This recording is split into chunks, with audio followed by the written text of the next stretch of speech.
ये नहीं हो सकता छाया, तुम्हें कोई गलतफहमी हुई है। केशव नंद जी ओम के दादाजी हैं।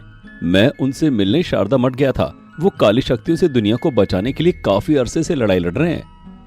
आकाश को छाया की बातों पर यकीन नहीं हो रहा था। क्या तुम शारदा मठ में जाकर केशव नंद जी से मिल चुके हो? अच्छा हुआ तुमने ये बता दिया कि तुम भी उस हत्यारे के साथ मिले हुए हो, वरना मैं तुम पर भरोसा करने लग जाती। शुक्रिया, छाया ने निराश होकर कहा। छाया, तुम मुझे गलत समझ रही हो। मैं शारदा मठ के बारे में जानता भी नहीं था। ओम मेरा अच्छा दोस्त है, लेकिन मुझे ये नहीं पता था कि वो शारदा मठ से जुड़ा हुआ है। उस दिन तुम्हारे जाने के बाद ओम ने ही मेरी जान बचाई थी। फिर शारदा मठ में जाकर मुझे ऐसा कुछ भी अजीब नहीं लगा। केशव नंद जी ने मेरी शक्तियों को जगाने में मेरी मदद की है। मुझे नहीं लगता कि वो ऐसा कर सकते हैं। आकाश ने छाया को समझाने की कोशिश की। हाँ, तुम क्यों मेरा यकीन करने लगे? तुम भी तो उन लोगों में से एक हो। दुनिया को बचाने के लिए तुम लोग किसी भी हद तक जा सकते हो, चाहे तुम्हें किसी की जान ही क्यों न लेनी पड़े। ये कहते कहते छाया रोने लगी। छाया प्लीज चुप हो जाओ। मैं बस ये कह रहा हूं कि हो सकता है कि ये कोई गलतफहमी हो। क्या पता कालकुट झूठ बोल रहा हो। कालकुट अगर इतना अच्छा होता तो उसने तुम्हारे पिता को एकांतवास में क्यों भेजा? आकाश ने छाया से सवाल किया।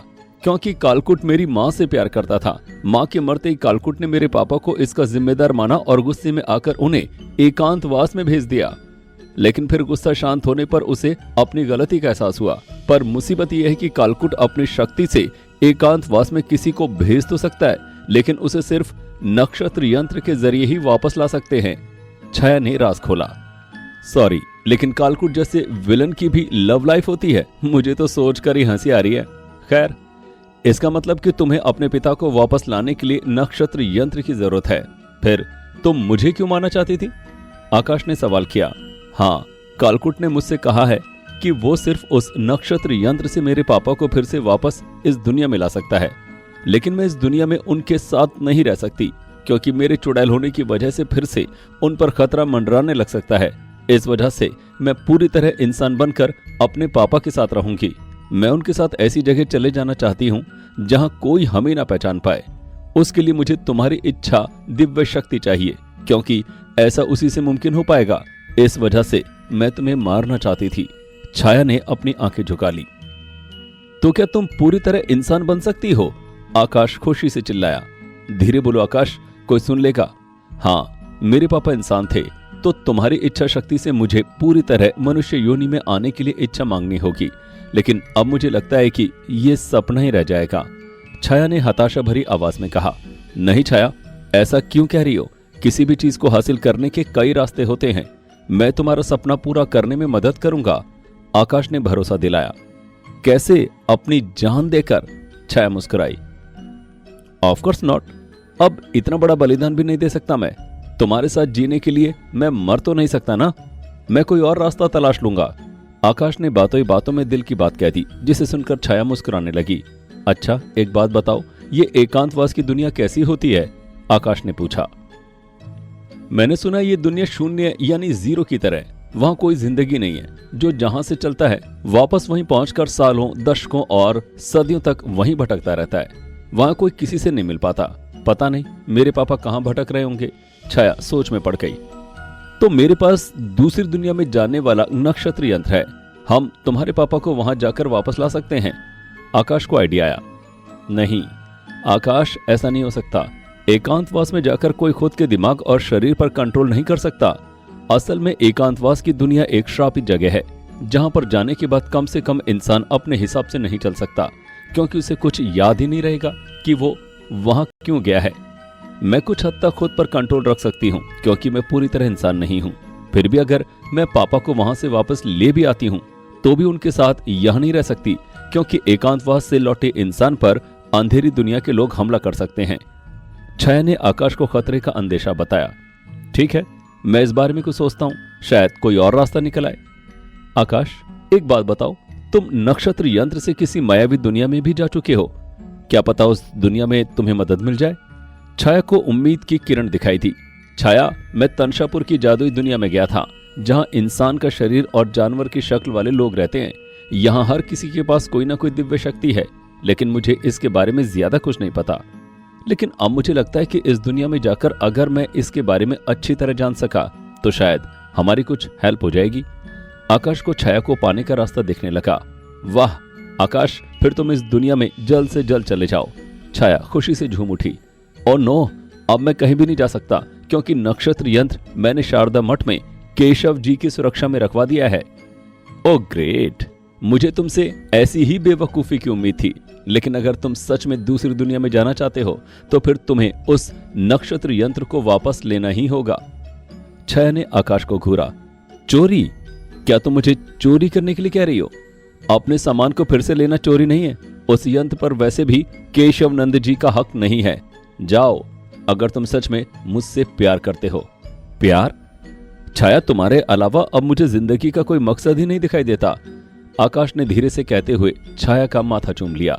कुछ ही देर में आकाश ने छाया को अलविदा कहा और बाइक पर बैठकर शारदा मठ की तरफ निकल गया। शाम हो चुकी थी। ऐसे में आकाश को यह डर भी सता रहा था कि कहीं काली शक्तियां फिर से आकाश के पीछे न पड़ जाए। लेकिन आकाश को छाया पर भरोसा था कि वो कैसे भी करके आकाश की मदद करेगी। अपनी बोरिंग सी लाइफ में एक मकसद मिल जाने से आकाश को जीने का मजा आने लगा था। कुछ ही देर में आकाश शारदा मठ पहुंच गया। आकाश ने देखा कि शाम होने की वजह से शारदा मठ में कुछ ज्यादा ही चहल पहल थी। इस वजह से आकाश ने कुछ देर बाहर ही रुकने का फैसला किया। लेकिन आकाश के मन में बार बार ख्याल आ रहा था कि कहीं केशव नंद जी को उसकी छाया से मिलने की बात पता न चल जाए। अगर ऐसा हुआ तो उन्हें दोनों का मकसद पता चल जाएगा। इस वजह से आकाश कैसे भी केशव नंद जी से बचना चाहता था। अरे आकाश बेटा, तुम यहाँ बाहर क्या कर रहे हो? अचानक अपना नाम सुनकर आकाश घबरा गया। उसने डरते हुए पीछे मुड़कर देखा तो मठ में काम करने वाले एक बुजुर्ग कैलाश जी खड़े थे। प्रणाम कैलाश जी, मैं केशव जी से मिलने आया था, लेकिन फिर लगा कि शाम के वक्त वो पूजा में बैठे होंगे, इसलिए मैंने सोचा कि यहीं उनका इंतजार कर लेता हूं। आकाश ने बहाना बनाया। फिर तो बेटा तुम्हें 2 दिन और इंतजार करना पड़ेगा, क्योंकि केशव नंद जी हरिद्वार एक यज्ञ में शामिल होने गए हैं। तब तक तुम यहीं ठहर सकते हो तो ठीक, वरना 2 दिन बाद आ जाना, जैसा तुम्हें ठीक लगे। कैलाश जी मुस्कुराकर बोले। वाह क्या मस्त टाइमिंग है। ऐसा लगता है कि हम दोनों को मिलवाने के लिए भगवान भोलेनाथ भी हमारी मदद कर रहे हैं। अच्छा हुआ केशव नंद जी यहाँ नहीं है। अब मैं उस यंत्र को हासिल करके यहाँ से आसानी से निकल जाऊंगा। आकाश मनी मन सोचकर मुस्कुराया। जी, मैं फिर आज रात यहीं ठहर जाता हूँ। आकाश ने मठ के कक्ष की तरफ कदम बढ़ाया। आकाश शारदा मठ के परिसर में सभी लोगों के सोने का इंतजार करने लगा। इसके अलावा उसे डर भी लग रहा था कि कहीं ओम या केशव नंद जी अचानक शारदा मठ न आ धमकें। साथ ही उसके मन में कई सवाल भी आ रहे थे। छाया की कहानी सुनकर उसे केशव नंद जी पर विश्वास नहीं हो पा रहा था। उसके मन में सवाल आ रहा था कि आखिर केशव नंद जी ने उसके सामने कभी मोहिनी और कालकूट का जिक्र क्यों नहीं किया, जबकि काली शक्तियों के मकसद के बारे में दोनों ने बातें भी की थी। लेकिन फिर भी केशव नंद जी ने कुछ नहीं बताया। कहीं ऐसा तो नहीं कि केशव नंद जी ने अपने किसी मकसद को पूरा करने के लिए इस नक्षत्र यंत्र को अपने पास रखवाया हो। केशव नंद जी अगर चाहते तो छाया की मदद भी कर सकते थे, लेकिन फिर भी उन्होंने छाया के लिए कभी नरमी नहीं दिखाई। इन बातों का आखिर क्या मतलब हो सकता है? उसके मन में कालकूट के लिए भी सवाल आ रहा था कि अगर उसे पूरी दुनिया पर कब्जा करना होता तो वो सभी इंसानों को हमेशा के लिए एकांतवास में भी तो भेज सकता था, वो भी बिना नक्षत्र यंत्र के। उसने छाया के पापा को भी तो अपनी शक्तियों से उस जगह पर भेजा है। आकाश को कुछ समझ नहीं आ रहा था कि आखिर कौन झूठ बोल रहा है और कौन सच। फिर भी उसने छाया की मदद करने की कसम खा ली थी। उसने अपने दिमाग को शांत रखकर आगे बढ़ने का फैसला किया। सभी के सोने के बाद उसने उस कक्ष की तरफ कदम बढ़ाए जहां पर नक्षत्र यंत्र रखा हुआ था। अचानक उसे किसी बच्चे के चिल्लाने की आवाज आई। बचाओ बचाओ माँ! आकाश दौड़कर बाहर की तरफ निकल गया। बाहर पहुंचकर आकाश ने देखा कि मठ के किसी सेवक का बच्चा सामने घायल पड़ा था।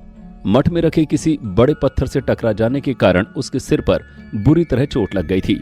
कुछ सेवक उसके खून को साफ करने में लगे थे। बच्चे की माँ उसके पास खड़ी होकर रो रही थी। अरे यार, अब ये कौन पनौती है, अच्छा खासा काम बिगाड़ दिया। मुझे क्या, मेरे लिए तो ये अच्छा मौका है। मैं अंदर से नक्षत्र यंत्र लेकर निकल जाता हूँ। आकाश ने मनी मन सोचा और वहां से चलने के लिए कदम बढ़ाने लगा, लेकिन फिर उसकी नजर बच्चे की मां पर पड़ी। उनकी हालत देखकर आकाश का मन पिघल गया। आकाश बच्चे के पास बैठ गया और उसकी चोट पर हाथ फेरते हुए कुछ मंत्रों का उच्चारण करने लगा। आकाश ने अपना हाथ बच्चे के दिल के पास रखा। फिर उसने कुछ देर हाथों से प्राण मुद्रा बनाकर कुछ मंत्रों का उच्चारण किया। आकाश ने उस ऊर्जा को फिर से बच्चे के दिल के पास रखी। थोड़ी देर में बच्चा बेहोशी से बाहर आने लगा और बच्चे के माथे पर लगी चोट भी पहले से बेहतर होने लग गई। वहां खड़े लोग खुश हो गए। बच्चे की मां ने भी आकाश को ढेरों आशीर्वाद दिए। आकाश के चेहरे पर मुस्कान आ गई। आकाश बेटा, तुम साधारण लड़के नहीं हो, तुम्हारे पास विरोहण शक्ति है। कैलाश जी ने आकाश के सिर पर हाथ फेरते हुए कहा। विरोहण शक्ति? आकाश हैरान हुआ। हाँ, ये दिव्य शक्ति बहुत कम लोगों के पास होती है। इस शक्ति से तुम किसी के भी घाव भर सकते हो या किसी को होश मिला सकते हो। बहुत पहले तुम्हारी तरह यहाँ एक लड़का रहा करता था जिसे केशव नंद जी किसी अनाथालय से लेकर आए थे। उसके पास ये दुर्लभ शक्ति थी। वो बहुत दयालु था, किसी का दुख नहीं देख सकता था। मैं उसे बिल्कुल अपने बेटे की तरह मानता था। लेकिन एक दिन वो शारदा मठ से बाहर किसी का इलाज करने गया, लेकिन फिर कभी लौट कर नहीं आया। न जाने कहाँ गायब हो गया। कैलाश जी ने दुखी होकर बताया। आकाश इन बातों को सुन जरूर रहा था, लेकिन उसका पूरा ध्यान नक्षत्र यंत्र पर था। हाँ, वो इस बात से जरूर खुश था कि उसके पास इच्छा शक्ति के अलावा भी एक और शक्ति है, विरोहण शक्ति। आकाश, क्या हुआ बेटा, तुम इतने चुप क्यों हो? कैलाश जी की आवाज सुनकर आकाश अपनी सोच से बाहर निकला। हाँ, मेरा मन काफी उदास हो गया ये बात सुनकर। फिर पता नहीं चल सका उस लड़के के बारे में। वैसे क्या नाम था उसका? आकाश ने गंभीर दिखने का ड्रामा किया। वेदांत। वेदांत नाम था उसका। ये नाम सुनते ही आकाश के पैरों तले जमीन खिसक गई। आज इतने सालों बाद किसी अजनबी के मुंह से ये जाना पहचाना नाम सुनकर आकाश की आंखों में आंसू भर आए। कौन है वेदांत?